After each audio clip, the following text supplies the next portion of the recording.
ఏదైతే నిలిచిని మాట్లాడుతూ ఉన్నామో గత సంవత్సరంలో ఇదే ప్రాంతంలో 3 గంటలు ఈ బుడమేరకు పడి విజయవాడ ముంచెత్తినటువంటి పరిస్థితి మనందరం కూడా చూసాం. ఆ రోజు ముఖ్యమంత్రి చంద్రబాబు నాయుడు గారు సైతం కలెక్టరేట్లో బస్సులోనే 10 రోజులు ఉండి పరిస్థితులను చక్కదిద్దడం కానీ, లోకేష్ గారు సైతం డ్రోన్స్ కెమెరాస్ ద్వారా 24 గంటలు కూడా రియల్ టైంలో మానిటరింగ్ చేయడం, ఆ రకంగా యుద్ధ ప్రాతిపదికన ఆ 3 గంటలను కూడా నిలవ కాళ్ళ మీద ఇటు అధికారులు కానీ ఏజెన్సీలు కానీ శ్రమించి ఆ రోజు తాత్కాలికంగా మనం ఆ రోజు ఈ గంటలను మనం పోడ్చగలిగితే, మొన్న గంటలు పడడమే కాదు, గతంలో ఈ బుడమేరుకి ఎప్పుడు గంటలు పడినా ఇదే ప్రాంతంలో పడుతూ ఉన్నాయి. ఎందుకంటే ఛానల్లో వచ్చేటువంటి ఫ్లడ్ వాటర్తో పాటు దీనికి ఆపోజిట్లో ఏదైతే పులివాగుకి సంబంధించి ఆ వాటర్ అంతా కూడా డైరెక్ట్గా ఈ బండని టచ్ చేయడం, అదేవిధంగా ఇక్కడ సైఫోన్ ఒకటి ఉండడం, ఇక్కడే గంటలు పడుతున్నాయని చెప్పడం ద్వారా, అదేవిధంగా ఈ కెనాల్కి పట్టిసీమ వాటర్ను కూడా రేపు ఫ్యూచర్లో తీసుకురావాలి కాబట్టి ఆ సీపేజీలు కూడా లేకుండా చూసుకోవాల్సిన బాధ్యత ఉంది. కాబట్టి ఈరోజు మొన్న గంటలు పడినటువంటి 3 గంటలను కలిపి ఈవేళ 365 మీటర్ల సీసీ వాల్ని శాశ్వత ప్రాతిపదికన, యుద్ధ ప్రాతిపదికన ఈ సీజన్ ప్రారంభమయ్యే లోపుగానే ఆర్థికంగా మాకు మొన్న ఏదైతే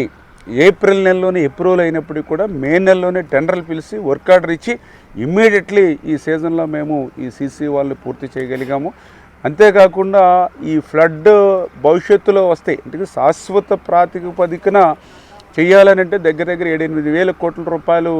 నిధులు అవసరమవుతాయి. అదేవిధంగా టైం టేకింగ్ కూడా ఒక 3-4 ఇయర్స్ తీసుకుంటుంది. కాబట్టి ఈ లోపుగా మరి ఏదైతే ఈ యొక్క ఫ్లడ్ నుంచి కొంతమేరైనా సరే విజయవాడకి మరి ఎఫెక్ట్ లేకుండా ఉండాలనేటువంటి ఉద్దేశంతో ఈ సీసీ వాల్తో పాటుగా ఏదైతే 7 కిలోమీటర్స్ ఈ లెఫ్ట్ బెండ్ ఏదైతే ఉందో దాన్ని మళ్ళీ మరి ఇంకొక 1/2 మీటర్ హైట్ చేసి గ్రావెల్ పాత్ తోటి ఆ బండని స్ట్రెంగ్తన్ చేస్తూ ఉన్నాం. అదేవిధంగా ఏదైతే వెలగలేరు రెగ్యులేటర్కి సంబంధించి లాస్ట్ టైం ఫ్లడ్ వచ్చినప్పుడు గేట్లు కూడా ఓపెన్ కాల, ఎందుకంటే గత 5 సంవత్సరాల్లో కనీసం గ్రీజ్ పెట్టి కూడా మెయింటెనెన్స్ లేదు. ఆ గేట్లను అప్పుడు ఏదైతే రైతుల సహకారంతో ఆ రోజు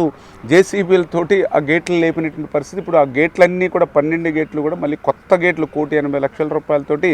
నూతనంగా అమర్చి ఆ గేట్లను కూడా ఫ్రీగా మనం లిఫ్ట్ చేసుకునే విధంగా ఏర్పాటు చేయడం జరిగింది. అదేవిధంగా ఏదైతే విజయవాడకు సంబంధించి ఈ ఓల్డ్ ఛానల్ మరి ఏదైతే బుడమేరు ఉందో ఆ వాటరు అక్కడ ఎనికేపాడు యూటీ ఏదైతే ఉందో అది ఇప్పుడు 4,000 క్యూసెక్కుల సామర్థ్యం ఉంది. దాన్ని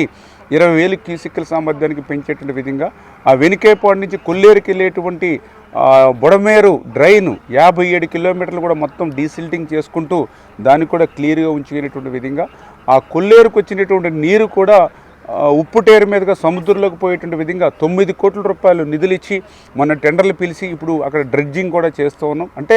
ఈ యొక్క బుడమేరు ఆపరేషన్ అనేది టైం టేకింగ్, ఇంకా ఏదైతే